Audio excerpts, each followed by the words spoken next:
falling to heaven, ring the harmonies of me, are rejoicing, rise as the listening sky, let it resound loud, rolling sea. Good afternoon and happy Sunday, everyone. I want to welcome you to the launch and kickoff of Sanctuary of Hope's 4th annual Black Narrative Series. I want to thank Dr. Samad and the Dimely Institute at California State University, Dominguez Hills, for being a partner in uplifting Black issues and advancing racial justice and anti-racism. You have been with Sanctuary of Hope the past 3 years, and I am extremely grateful. I do want to say to the audience that I miss the personal fellowship with everyone, and I'm sad that COVID has moved us to a virtual platform. But I will say this, that I do look forward to the days ahead when we can convene in person. 2020 was a year of changes for our beloved Black communities. We witnessed our world change with unjust killings, a pandemic, a transition of administrations, an insurrection, and even our young people raising the level of activism about the injustices in our world. This year, with our Black Narrative 4-part series, we want to focus on the power of we and the Black collective to continue the elevation of Black civic engagement. And we hope that you are enlightened and inspired to be change agents in your communities, our communities. So without further ado, I would like to turn the stream over to Dr. Anthony Samad. Good afternoon, everybody, and I'd like to welcome you all to the 2021 Sanctuary of Hope Black Narrative Series, Part 1, where we begin to talk about, during Black History Month, but well into March, how we see the realities of today taking shape and how they impact the African-American community. I'm Dr. Anthony Asadullah Samad. I am the Executive Director of the Mervyn Dimely African-American Political and Economic Institute, and I'm pleased to partner with Sanctuary Hope this year on the Black Narrative Series. I'd like to commend Janet Galloway Kelly for reaching out to myself and the Institute, and commend her on being one of the few organizations that regularly has public discourse around African-American community and the Black narrative as it's being written today. I also like to commend Sanctuary Hope for not engaging in one and done dialogues. I believe that we cannot solve the world's problems in one session, and it has to be a continuing dialogue with ourselves as well as with other communities. So you are to be commended for that. At this time, I'd like to introduce our panelists, okay? Our first panelist is Mr. Jelani Hendricks, who was born and raised in Fresno, California. He moved to Los Angeles to pursue his degree in Pan-African Studies at Cal State Los Angeles, where he participated in student activism and organizing. Jelani is a community advocate who strives to bridge the gap between grassroots community advocacy and progressive policy and electoral politics. He worked as a youth organizer at Community Coalition and also worked in their civic engagement component. At the Social Justice Learning Institute, Jelani became the director of the Policy and Advocacy Division and played a pivotal role in adopting a rent control ordinance for the city of Inglewood. He currently works for SEIU 2015 as a special assistant to the president. He currently serves as a board member of the Inglewood South Bay Democratic Club and is president of Black Los Angeles Young Democrats. I'd like to introduce to you Mr. Jelani Hendricks. Welcome, Jelani. Thank you, Dr. Samad. It's an honor to be on this panel with you. Dr. Samad mentioned, Jelani Hendricks. I currently work at SEIU 2015. I'm Madam President April Barrett's special assistant And at the end of the day, through and through, I'm a community organizer. I'm an advocate for the Black community, whether I'm in Fresno, Los Angeles, or any other city that I'm living in. And I'm just very grateful to be on this panel with you all, and I hope to have a good conversation and learn from you all. Thank you very much. Our next panelist is Miss Sandy Cook, who is a native of Los Angeles. She attended local public schools, graduating from Crenshaw High School, West Los Angeles College, and transferring to Cal State University, Los Angeles, where she majored in psychology. She is proud to say that she was born and raised at Mount Galilee Missionary Baptist Church. Currently, Sandy's consultancy business, Sandy Cook and Associates, serves community, faith-based, and political organizations. She also serves on the board as well as communication director for Restoration CDC, a community-based organization serving people experiencing homelessness by partnering with the City of Los Angeles and Los Angeles County agencies and community and faith-based organizations to help bring healing and wholeness to our communities with dignity. Sandy serves with SCLC Southern California as voter engagement director. Sandy serves as Southern California Regional Field Director for President Barack Obama, California State Deputy Field Director for Secretary Hillary Clinton, and has managed and consulted on many local campaigns and initiatives. Sandy's career is highlighted by her personal commitment to community service, empowering people to lead, and changing the world right where she is. Miss Sandy Cook. Well, thank you so much, Dr. Samad. I'm so excited to be here with all this illustrious panel. I love all the people that are here, and I admire you all, and I'm looking so forward to having this conversation with you this afternoon. Thank you so much. Well, thank you for participating.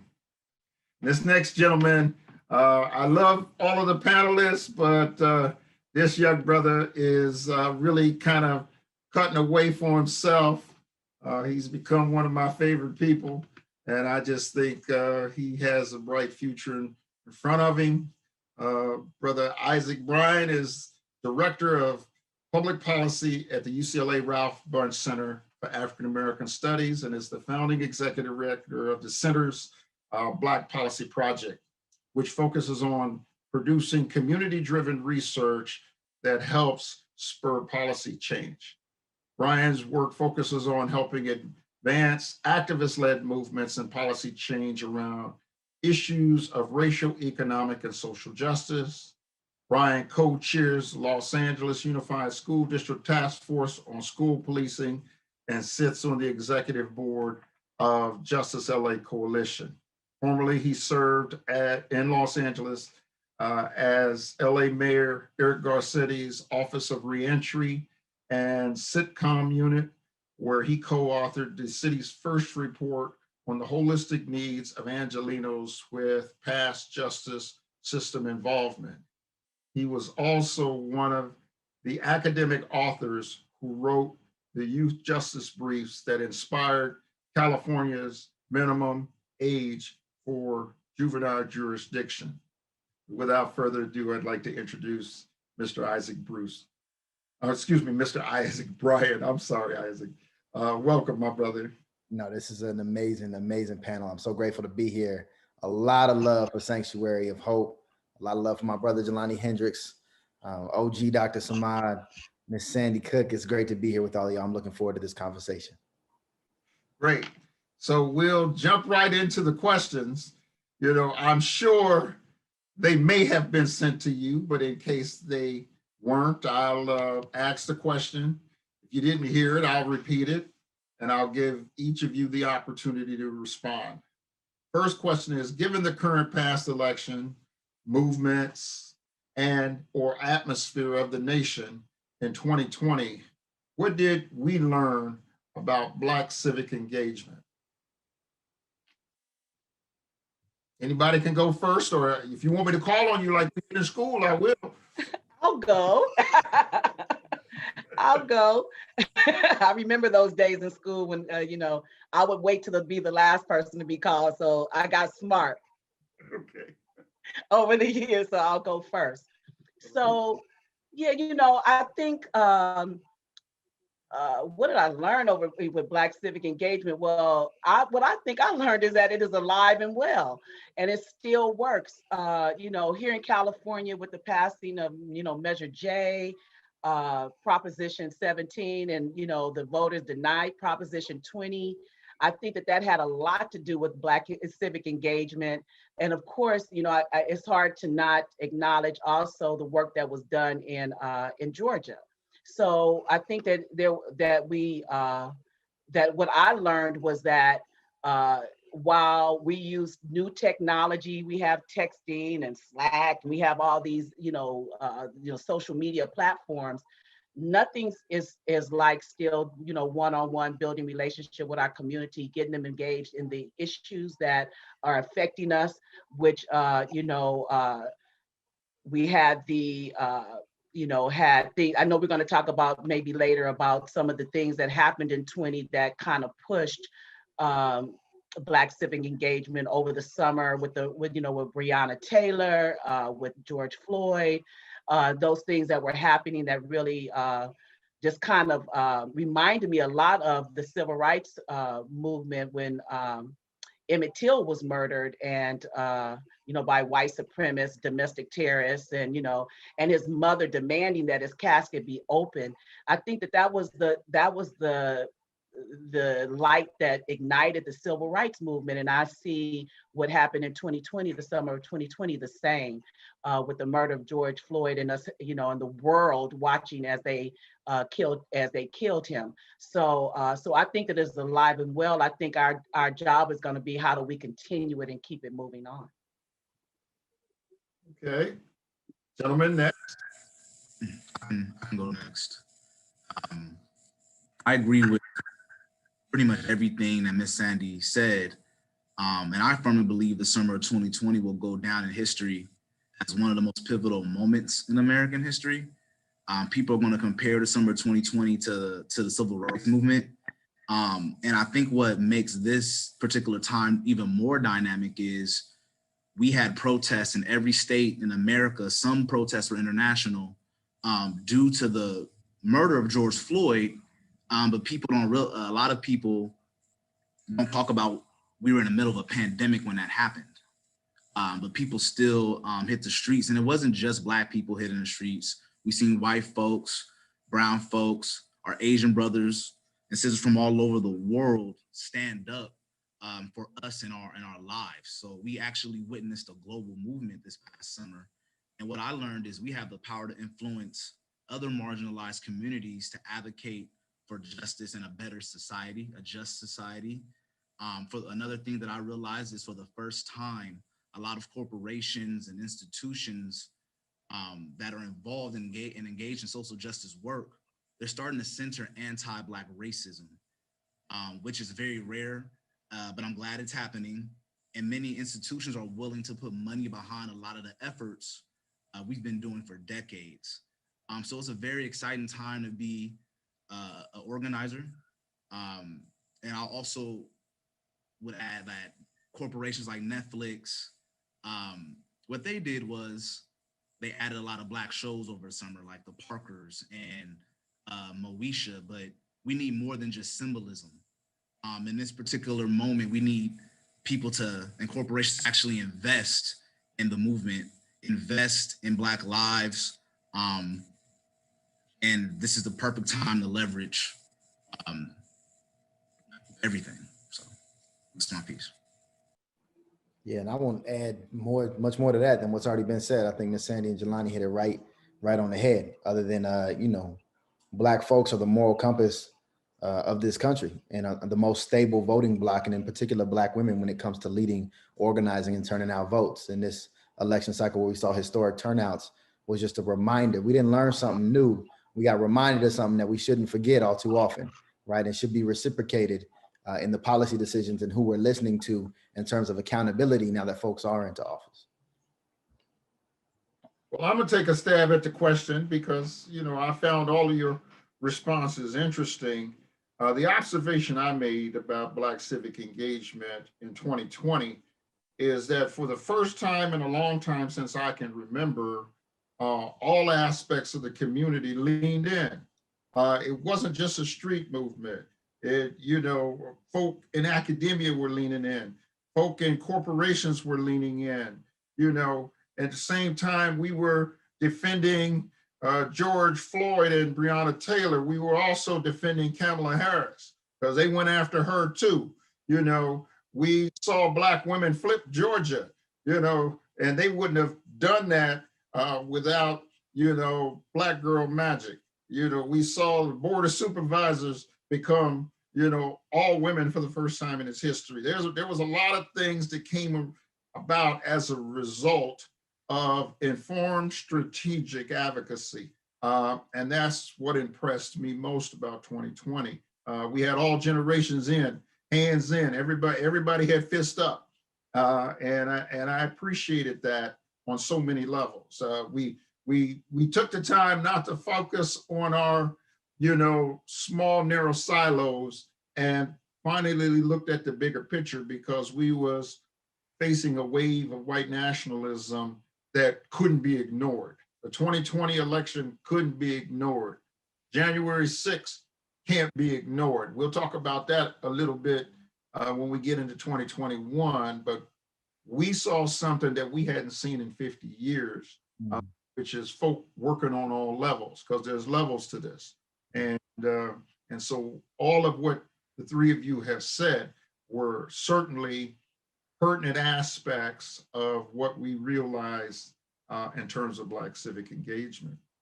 The second question is, what were some of the major aha moments in politics from 2020 that Blacks should capitalize on, re-examine, or abandon? And the example for the question is defund the police, forwarding progressive values.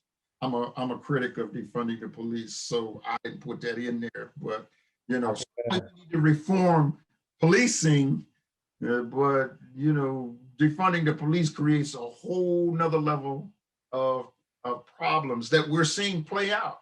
You'd be surprised what you asked for, but we see a rise in crime. We see a rise in police hostility, due to their morale decline, I should say, in addition to moral decline, morale decline. We see some things that were unintended consequences for asking for things that, we don't know where it's going to land. As Black Thought and the Roots once said, you keep asking for it, you just might get it. And we about to get it. I'm just letting you know. January 6th, they let us know, okay, we could do this too. And so, we'll talk about that in a minute. But what was your aha moment? Well, I got to come at you first. Well, okay, come on. Because the first aha or moment I think we need to re-examine is having family conversations out in the public, right? We needed to have a conversation about then presidential candidate Harris's record with the criminal legal system. That's a Black family conversation that need to be had. Right. Didn't have to happen in public, right? We can all rally behind the representation of the first Black woman to attain that level of office in American history as something that we all can and should support. But there was a family conversation to be had, and the defund the police conversation, same thing. It's a family conversation, President Obama, who I love dearly. But these are conversations we got to have with each other and in the community, because having them publicly discredits a lot of movement work on all sides to move things forward. Now, with the defund the police, we can get into whether it's an effective slogan or sloganeering. I mean, it comes from people that have lost loved ones in particular at the hands of law enforcement violence. But from a policy perspective, we're seeing a rise in violence and a rise in what we would categorize as crime, because we're seeing a proportional rise in poverty, right? And in a lack of access to food infrastructures, public health infrastructures, quality education infrastructures. We've got students that exist in a digital divide who can't go to school and don't have internet at home to remote learn at school. And you wonder what they're doing all day. Something that we criminalize, and I promise you that, because we've been criminalizing poverty and survival for as long as Black folks have been here. From a policy perspective, Measure J wasn't called a defund the police measure, because I'm good with my language. We called it Measure J for justice. But it does take 10% of unrestricted county revenues and puts them towards care, opportunity, youth development, small business support, the things our communities need. And they're working on implementation right now, but I know you don't get to 10% of unrestricted revenues without talking about that sheriff budget. So we're gonna defund at least a piece of it. And so I think, that's one of the things I hope we consider as we move forward in our public dialogues when it comes to these kinds of community conversations. We need to have forums like Congresswoman Bass hosted in DC that I know you attended, and places where we can have these conversations internally and build and move forward together, and not necessarily do this call out at the most pivotal moments of a Black woman's election, or the most pivotal moments of a movement that put more people on the streets than at any point in American history. So I'm hoping we can re-examine that. But one of the aha moments for me is just that we won on many levels. We won. Black folks won last year. At the same time, we were dying. Same time, we were being killed off by systems that have been weaponized against us, and by a pandemic that was disproportionately hitting our communities that don't have the same public health access and infrastructure as others, and we were still winning. And so that aha is a laugh for me. That's an aha. We did that, right? And so in 2021, we've got a lot to build on and a lot more to do. I feel you, Brother Isaac, and I agree with all of that. I just had to get you fired up for a second. Who wants to weigh in? Who wants to weigh in behind that? Weigh in. As usual, Isaac is on point. And one of the aha moments I had, or maybe it was more of a reminder, is my community, we're not a monolith. We have different views on what policing should look like, on what strategies we should implement to get justice, to get liberation, to get freedom. But one of the aha moments that I had was, despite our differences, we still need to work together and identify a bottom line. And what I mean by that is, how do we make sure that Black people are no longer living in fear of state-sanctioned violence? How do we make sure that Black folks, for the most part, we're not on the streets, we have shelter, we have food in our belly, so we can engage in our society in a normal way? Like, how do we facilitate or organize the movement builders in our community to make sure that we continue to move forward? And like Isaac mentioned, we won this summer. I believe we could have won even more if we were aligned, if we had solidarity. And I'm particularly talking about the movement in Los Angeles. So with that said, we got to make sure that our petty differences don't hold us back, that they don't hold back the movement, and we can accomplish a whole lot more. And with that said, we have a window, a small window to do work. In history, there's always flashpoints, and 2020 was definitely a flashpoint, and it's actually crept into 2021. So it's actually a really big window. I'm surprised. It's definitely historic. But like I mentioned earlier, people are centering anti-Black racism. So we need to collectively figure out, what are our demands? What do we want? What are we going to ask for? And I think if we're level-headed and we lead with love, we can get there. And I also believe that this is just the beginning, and we're going to witness a shift on how we engage in politics, social justice, things of that nature. And I'm excited to be an organizer in this time. All right, my brother. Good. So yes, of course, I can't help but agree with both my nephews and you, Dr. Samad. So I think when I think about an aha moment and how we capitalize and re-examine or abandon, I can't help but think that every institution in America has to be re-examined, or reimagined, right? Because they all sit on a white supremacy foundation. And so I look forward to, just to add on to what they've said already, to dismantling these institutions, right? And I think that we're going to have to stay very vigilant on that, even in this moment when we've had some great wins. we also suffered some losses like Prop 15, Prop 16, which Prop 16 kind of was an awakening, and that was the affirmative action, or reversing that, for affirmative action. And so that spoke a lot to me of where we are here in California, because I was one of those that knew that we had to work for it, but I didn't expect it to lose. And so, and at the rate that it did. So I look forward to, to looking at how we're going to dismantle all of these racist institutions, realign them and re-examine them and reimagine them to where it works for everybody. Yeah, I kind of concur with you on that, Sandy.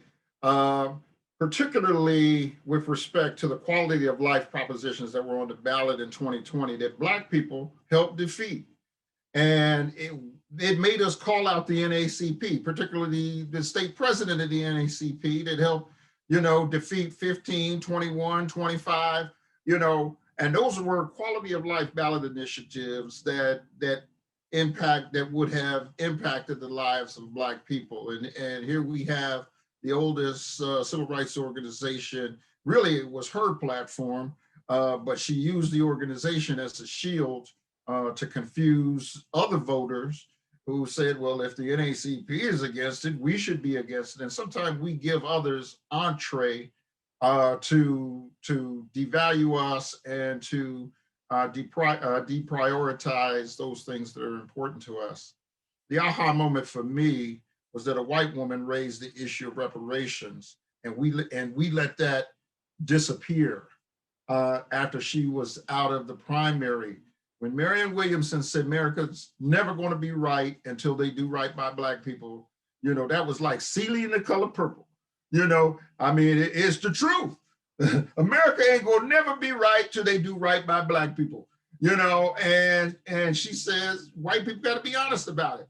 We're having this workshop tomorrow about white people talking to white people about what they need to do about racism. And that was an aha moment for me.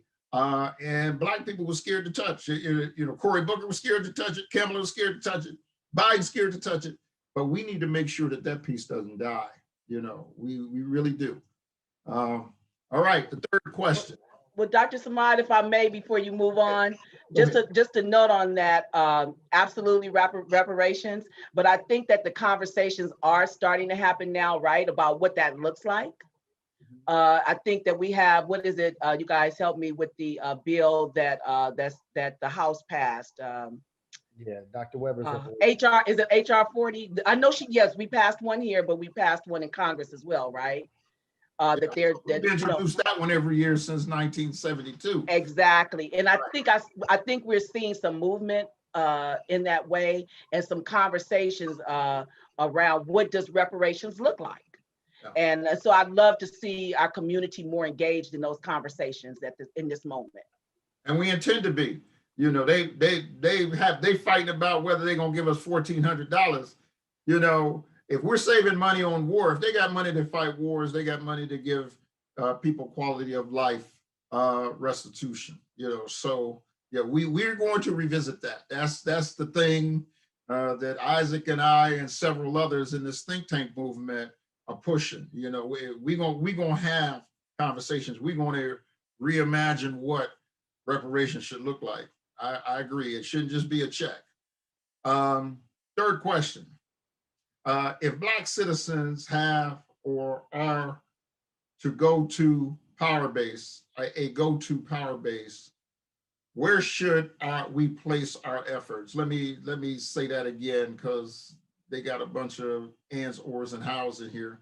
If Black citizens have or are a go-to power base, where should we place our efforts? E.g., establishing a Black agenda, which I got a lot to say about, because there's several agendas out there, and all of them ain't Black, but they led by Black people, including the Proud Boys, so we're gonna talk a little bit about that. So should we establish a Black agenda, endorse or moving forward Biden's plan for Black America, or Ice Cube's plan for Black America, etc.? All right, so You want to go first this time, Jelani? Sure. That's a tough question. Well, that's why we having it. You know, it's you wanted softball lobs? Come on. Okay, so it's a very interesting question. And one thing that I kind of reflected on the last few months is, you know, people are really excited about the Biden administration. We have our first Black woman VP, which is historic. And a lot of people are excited for this administration to undo a lot of the injustice that was done over the past 4 years. And I'm excited about that as well. But as a Black person, I'm more concerned about the Biden's administration's plan to implement a process that will undo the past 400 years. So not only do we need a Black agenda, I feel like it's time for the party to serve the interests of its most loyal voter base, which is the Black community, particularly Black women. Now, imagine how the past election would have went without Black voters in places like Georgia and Michigan. We would probably South Carolina. The Sisters of South Carolina saved Biden's life. Okay. Exactly, right? So where would we be at if that happened? We would probably be under Trump's regime for another 4 years. So I just think it's time for us to use our leverage as the most loyal demographic in the party, you know, to get them to really serve our interests and do for us. As far as a Black agenda, whether it's Ice Cube's or someone else's, I think it needs to be a collective decision, a collective process, right? Particularly folks that have been on the ground for years. They need to put their input in to say, hey, this is what a Black agenda should look like. This is what Black people need in order for them to transform their material conditions and outcomes. And I haven't seen that, but I'm definitely excited. I think that that's something that we can do and bring to life. And lastly, I would say, I think we need to invest in intergenerational leadership and develop pipelines for future leaders, right? Who are the future academics? Who are the future Dr. Samads? Who are the future Mark Ridley Thomases, right? Who are the future Stacey Abrams? There's a Stacey Abrams in every Black community across the country. But we've got to be intentional about, number one, identifying those folks, and number two, developing those folks. So that's my piece on that question. All right, I'm gonna wait for the other two responses before, because some of it I agree with you on, and then some of it I have a follow-up question on. Okay. So I'll go next. Okay. That's okay, Isaac. So yeah, I mean, you know, as Jelani was speaking, and I definitely agree with, you know, with his point. You know, we also saw a governor here in California when there was an opportunity for him to maintain equity, inclusion, diversity, he didn't make that decision. I'm still a little salty. I'm gonna be honest. We still a little salty. I'm still a little salty. I am too. But you know, he did a, you know, bop a woo bop on us, and you know, traded a federal seat, you know, for a statewide seat. That wasn't even trade. I mean, I love Dr. Yeah, that wasn't an even swap, okay? And to act like we don't know that, you know, I feel so offended. So I'm trying not to, you know, to bring that, you know, in this space right now. I got but yeah, but it did show that, you know, and I really you know, and I think it felt a bit like a betrayal, because I know personally, I saw him as an ally, meaning that, you know, anti-racist, understanding what equity means, understanding what, you know, representation means. I've been in spaces with Governor Newsom. So, you know, and I've supported him in the past, you know, based on these things that I thought. But that decision really I was perplexed by that decision. I still am quite a bit, because we haven't had an opportunity to really have a conversation with him about his decision making. It has to be more than then there's a 40% Latino population in California. That to say that is offensive. So what, we don't deserve any representation? So on that part, I just wanted to, to say that, and then also that reparations, building a Black agenda, even most people haven't even looked at the Biden's plan for Black America, so we can't even have a conversation around it yet, right? I think that all these things are what we as organizers are going to have to really start bringing to the table, to start having these conversations and getting that, bringing that to the forefront so that we can have our community empowered, understanding that they have the power, right, to be able to help make these decisions that are going to affect their very lives, moving forward. So yeah, I'll say that on that. Well, I appreciate that. Auntie, we all upset about that. How much more qualified you got to be to get the job. Right. But aside from that, I actually don't want to hear about Biden's plan for Black America. I'm still looking for an apology for Biden's last plan for Black America, right? I need Black folks, Black plan for Black America to be facilitated by the Biden administration, right? And that I think is something we need to organize our collective power, us in the think tank game, others on the ground, others in community-based organizations and other forms of leadership need to collectively get behind, calling some more formal recommendations for levels of government. Call them demands, call them whatever we want to call them, but think them through all the way, have those family conversations and use that collective power to move some policy forward. I think the country is in a debt of gratitude to Black folks right now. Should and had been for the last 400 years, but in particular, after this last year, there's a little bit of grace that we've got, and we need to leverage that grace for tangible change in the material conditions of our communities. And that can come in the form of reparations proposals. It can come in the form of policy changes. It can come in the form of different resource allocations from municipal levels to federal levels. But those are the things I think we need to organize around. Those are things I want to put my effort in. And I never want to hear the phrase Biden's plan for Black America again until I know the Black folks who wrote that. I agree. So I want to use your term, Isaac, to follow up with Jelani on this intergenerational leadership development. We need to have family conversations. Now, this is something that I've been talking about since the 80s. They used to put me out of the room, or at the time, Mark Ridley Thomas and I were the youngest around the table. They let us in the room, but we couldn't say nothing. We had to sit in the corner and shut up.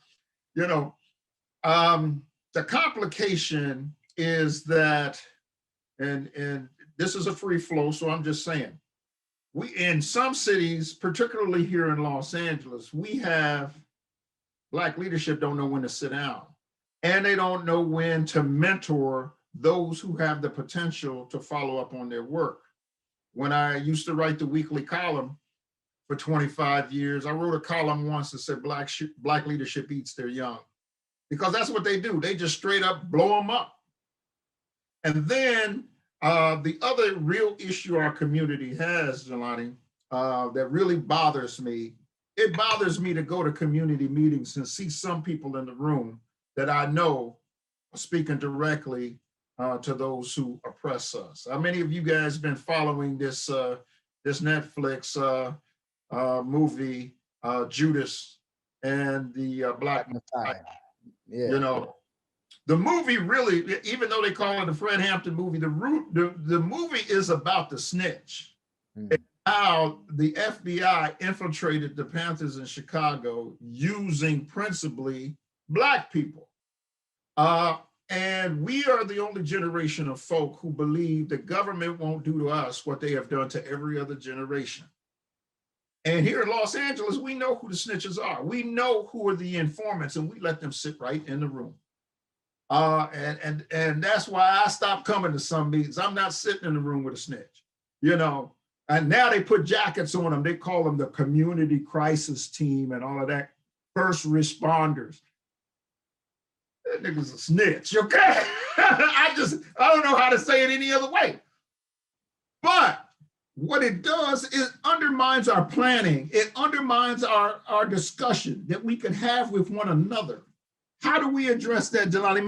Maybe your generation is seeing something that I'm missing. Maybe my generation is missing. Help me understand that. And it's once again, that's a tough question.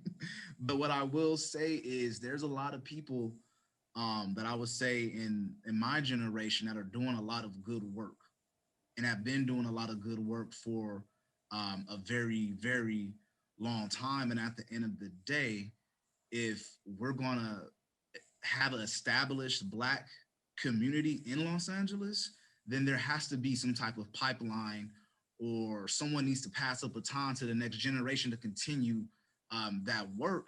And it's very difficult for someone like me who sees the displacement of Black folks, who's witnessing places like Inglewood have not one but two stadiums built, right, in the last Black enclave of Los Angeles, and rents are going up to $25,000 to $3,000 for 2 bedrooms in the Black community. So for me, I don't know if there's going to be a Black community left in Los Angeles 10 years from now, if we continue the way that we're continuing at the moment.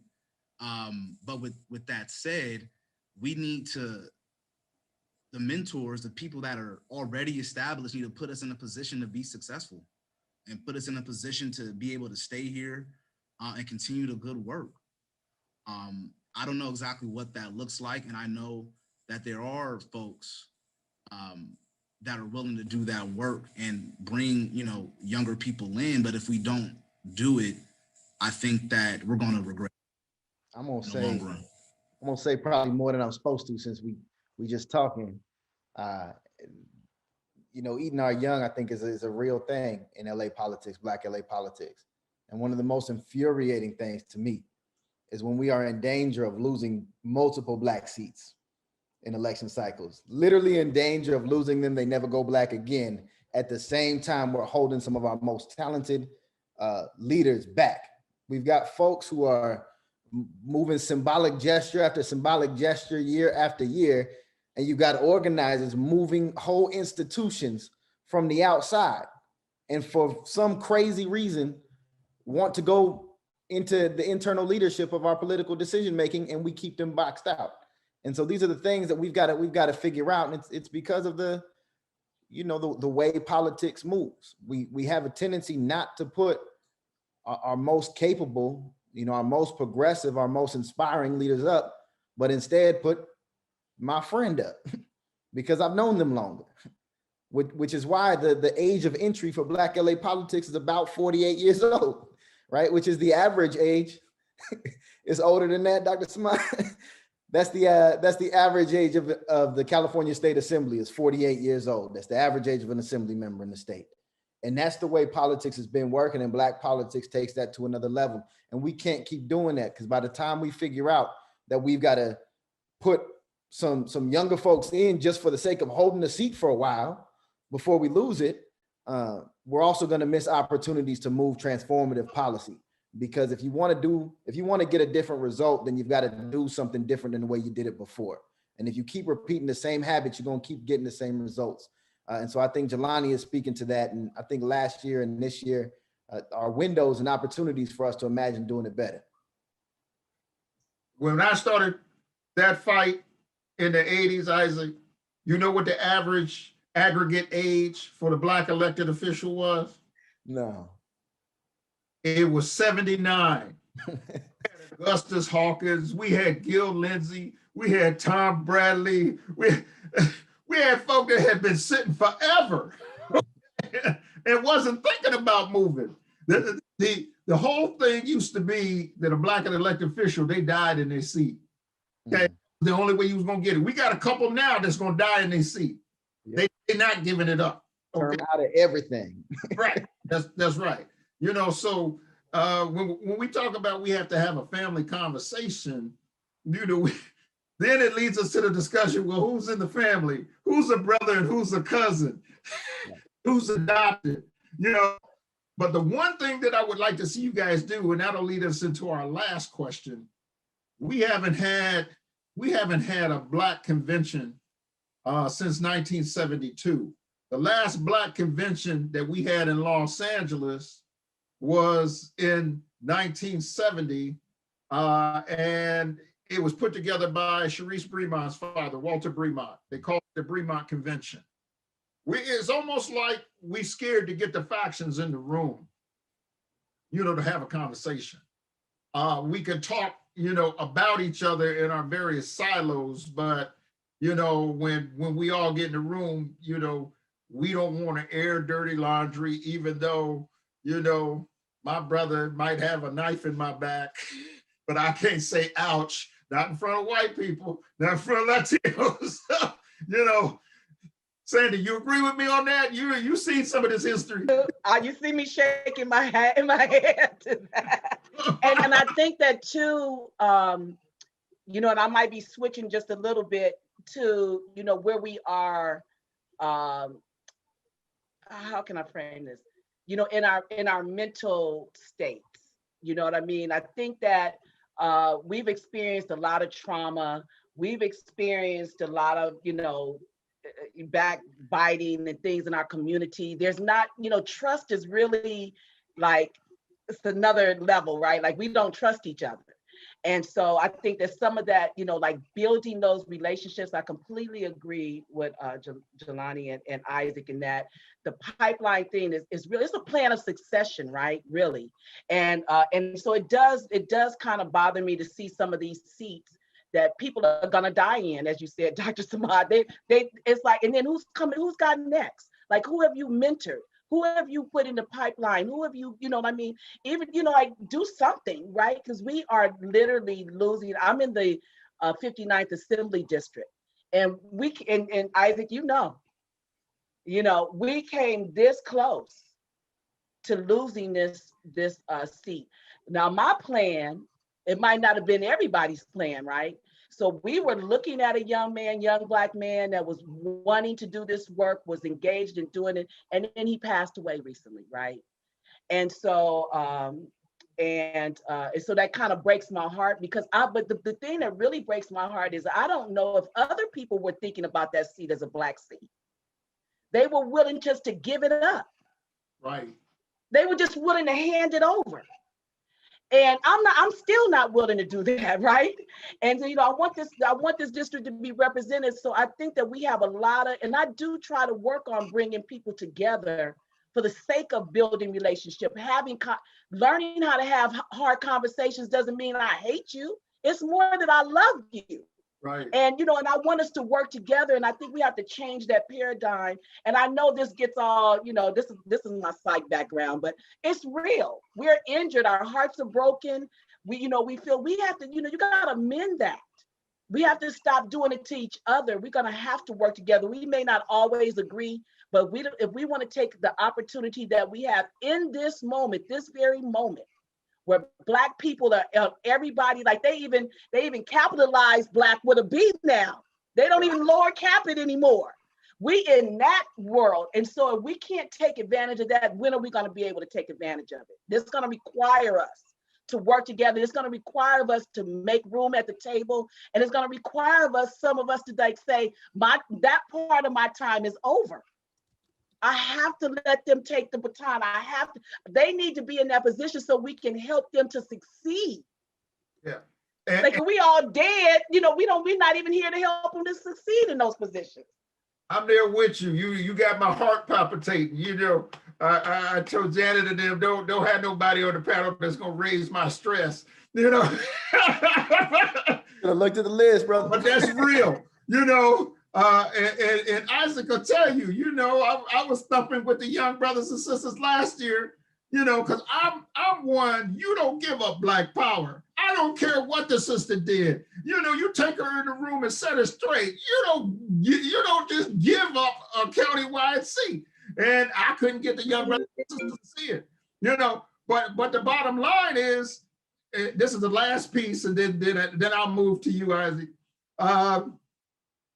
When Tom Bradley retired after 5 terms in office, he didn't endorse a successor. He dropped the baton on the floor. That's how we got Reardon. If Tom Bradley had just said, this is my person, that person would have won. He refused to endorse anybody. We couldn't believe it. We couldn't believe it. All right, Isaac, I know I said something that raised your stress. Go ahead, go ahead. Go ahead, brother.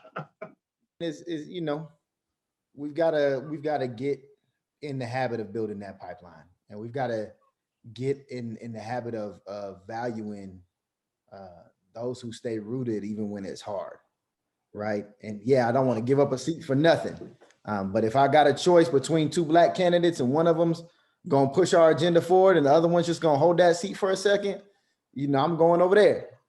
Even if the Labor Fed's against me, even if the Democratic Party's against me, even if the brothers is against me, I'm gonna go where my values say that that's where the best chance for us to move things forward are. And I think we've got to get comfortable doing that and having those hard conversations. It's about what moves things forward for our people, not about what have you done for me lately, or what do I need from you down the road, or I don't need nothing because I'm gonna die in this seat, so I don't need to name a successor. We shouldn't want to be the last. And I've heard certain elected officials say from their current seats, I'm going to be the last Black person to ever hold this seat. I'm going to be the last one. Yeah, and that's a problem, damn it. That's a problem. You should not be saying that, because you should have 3, 4, 5 brothers and sisters behind you ready to take this that you're feeding into. And the one who you know is going to get the job done is the one that we all move behind. But when you say that, it's demoralizing to the community. And that's the first person who's giving it up, is the person saying that. And then at the same time, we didn't call all the troops to bail us out when we went into a primary we didn't expect to go into.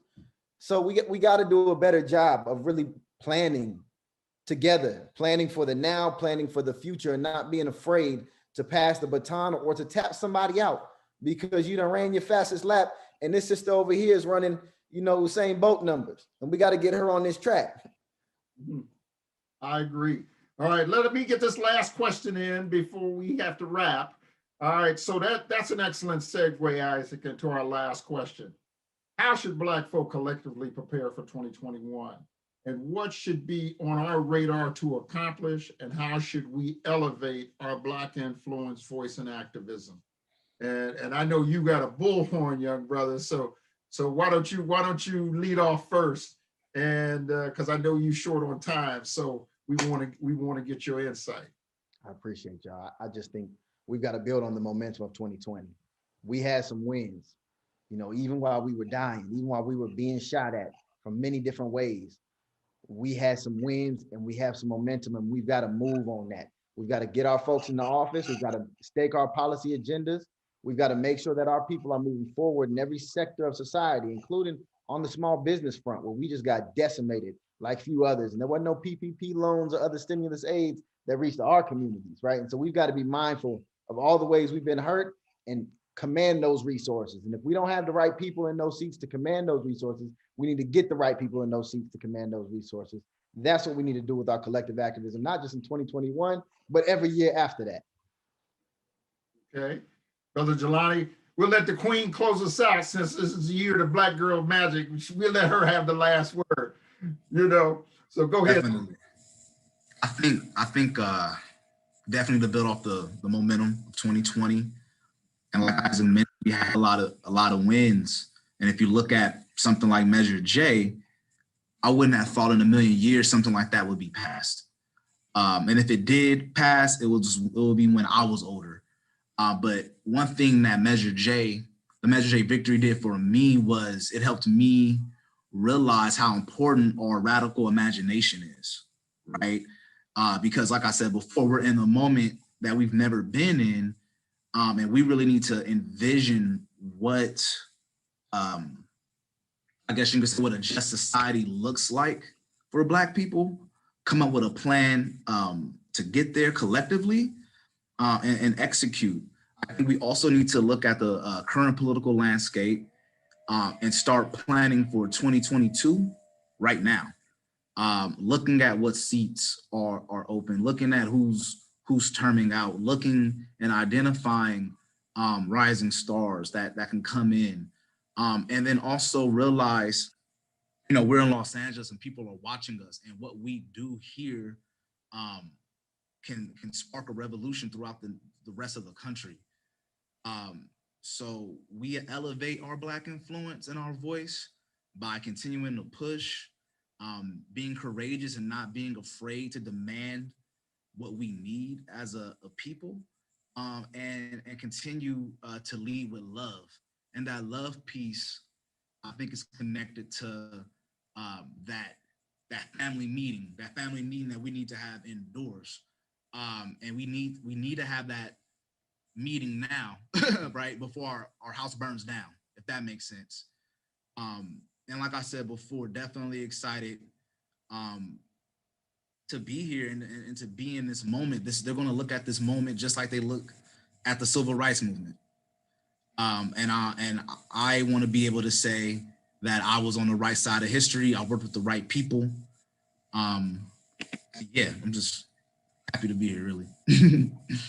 All right, my brother. We're happy to have both of you brothers.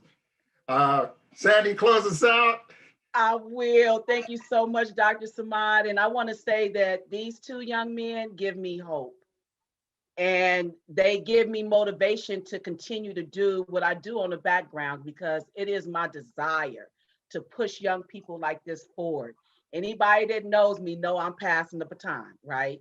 I'm always passing the baton because Auntie want to be on a beach somewhere when we can go, right? And then you can call me, and and I can mentor you from from the Bahamas, right? So I just want to say that I'm so proud of you two, and you definitely have my support. And then I want to also say that, yes, I feel that I'm already in 2022.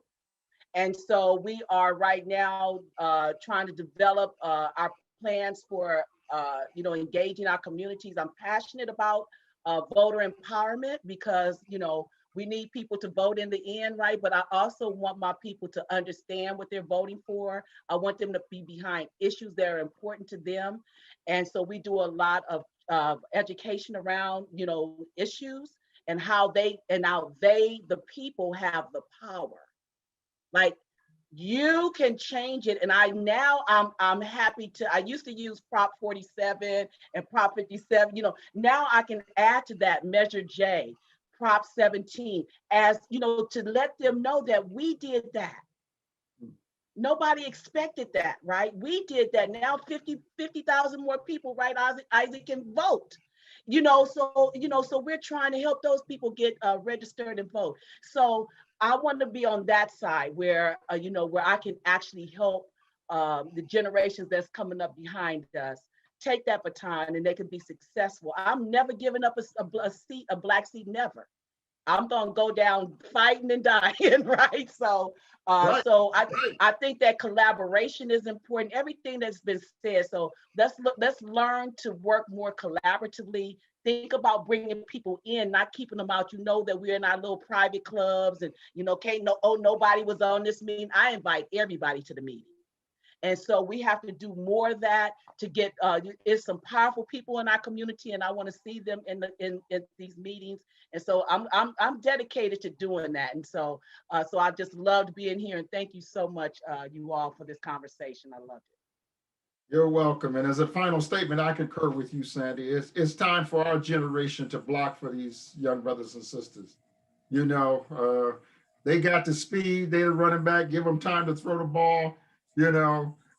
We can't play receiver anymore. We got to move to tight end. We might be able to catch a pass every now and then, but they running up and down the field. Okay. And it's time for us, to block for them. And we cannot let the baton hit the ground.